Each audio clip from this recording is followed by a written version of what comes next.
Hello and welcome to Hank Games Without Hank. My name is John Green. I'm the manager of AFC Wimbledon, the Wimbly Womblies, and in a stunning turn of events, it is raining in England. Today we are taking on Bury. Bury? Bury? Bury? We're going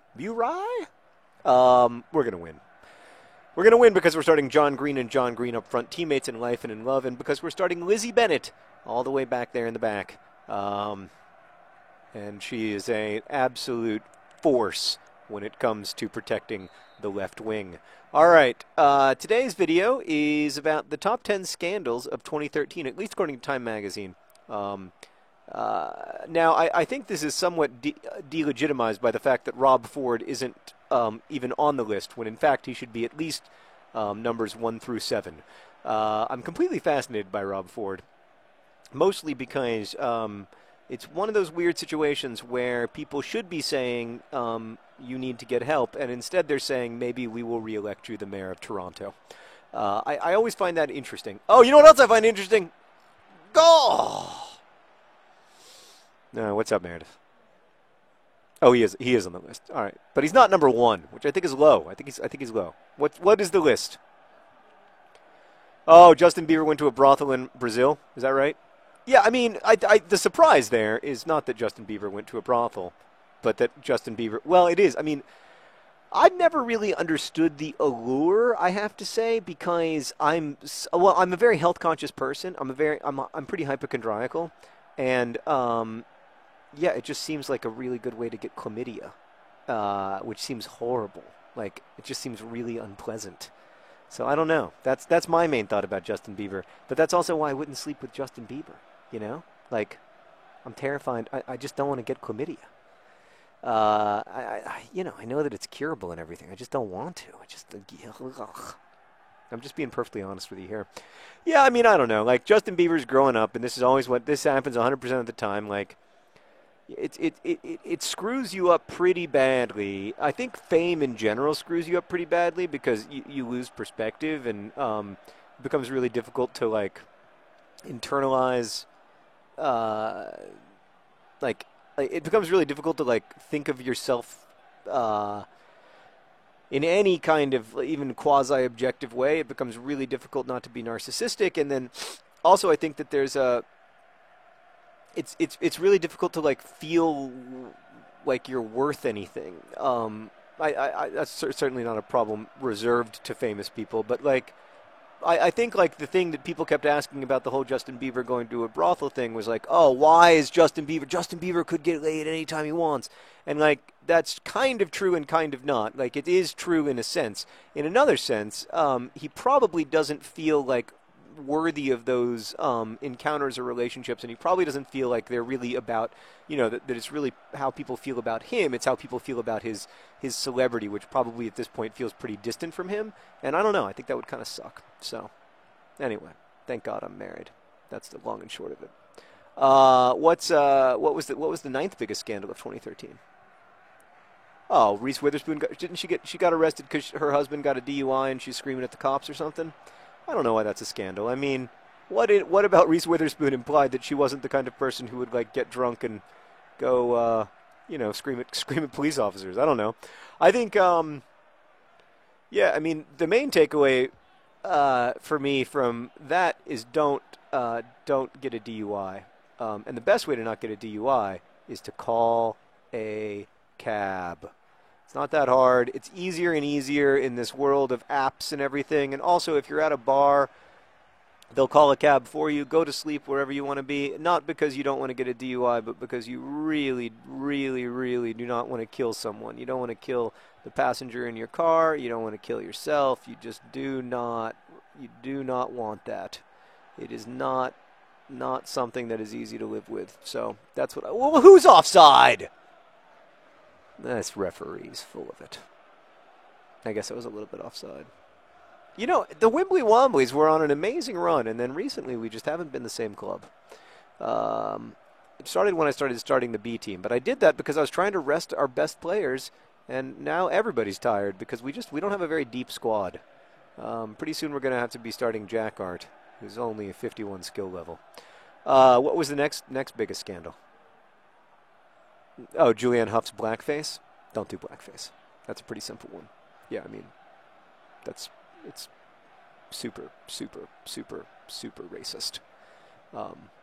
What's next? I don't know what else. I don't know what else to say. Like that should be a scandal. What's next?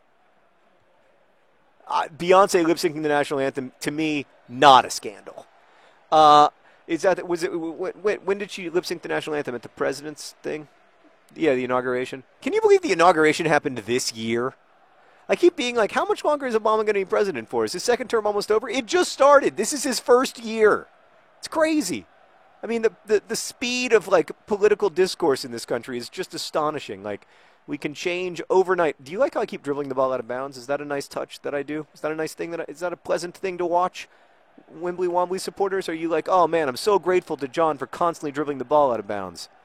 Sorry, I'm a little annoyed with myself. It's halftime.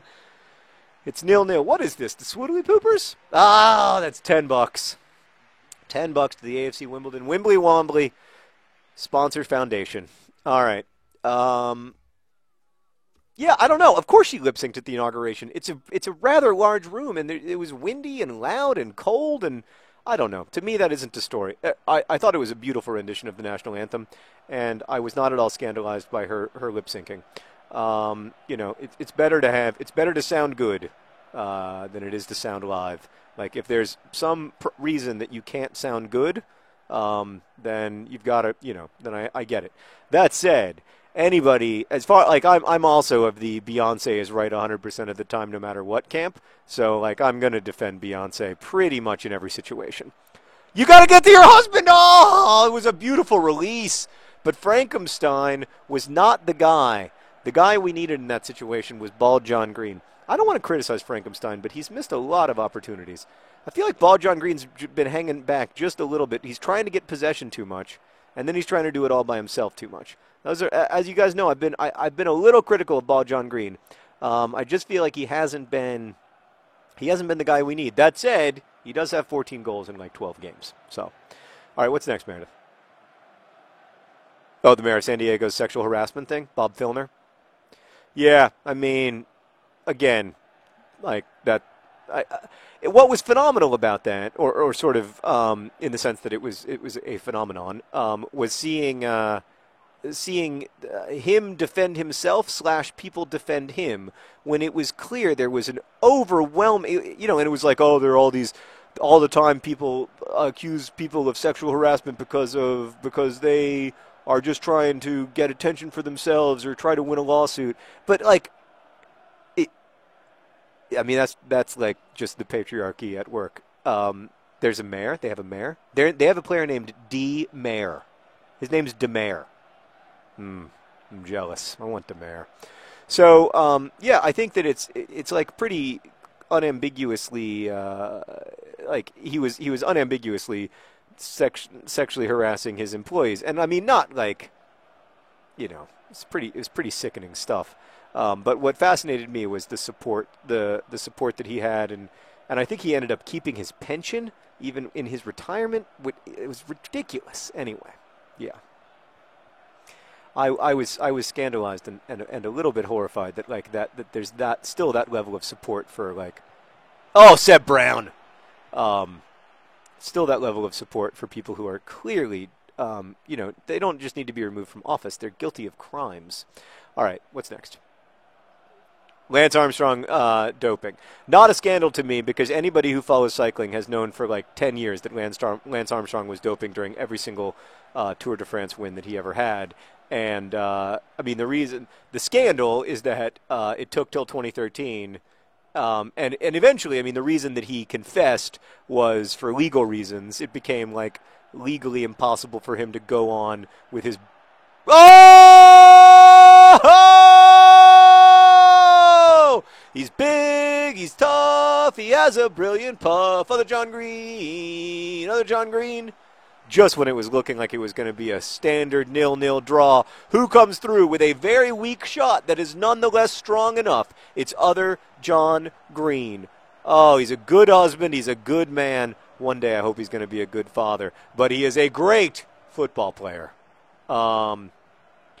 Yeah, I mean, I am a cycling fan, and so it was clear. I think it was clear to anybody who follows cycling at all, just looking at the times of like the climb up Alpe d'Huez, for instance, before and after they got serious about doping, that Armstrong had to be doping, and not just that he was doping, but that like, pretty much everyone in the top, 15 or 20 was. It's interesting, like a couple of those Tour de France trophies, they're never going to be able to find anyone to give it to because everyone in the top like 40 tested positive for doping.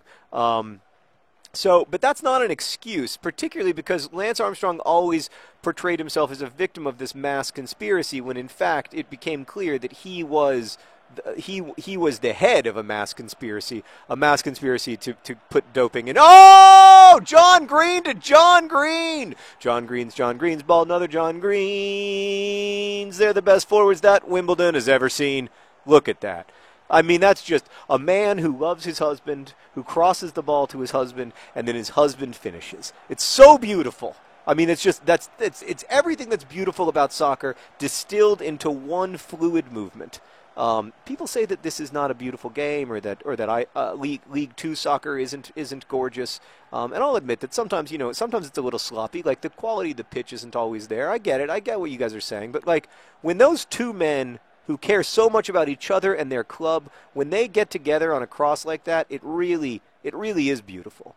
Oh, I mean, look at John Green. He's just so tough. We got a corner out of it. We never score from corners anymore, Meredith. It's a little frustrating. Let's get it! Oh, I was trying to do that to score from a corner, but it didn't work. What was the fifth biggest scandal? Or fourth, or wherever we are? Rob Ford, we already talked about that. Plus, the video's over, and we emerge victorious! Look at that beautiful ginger. God. Thanks for watching. Best wishes.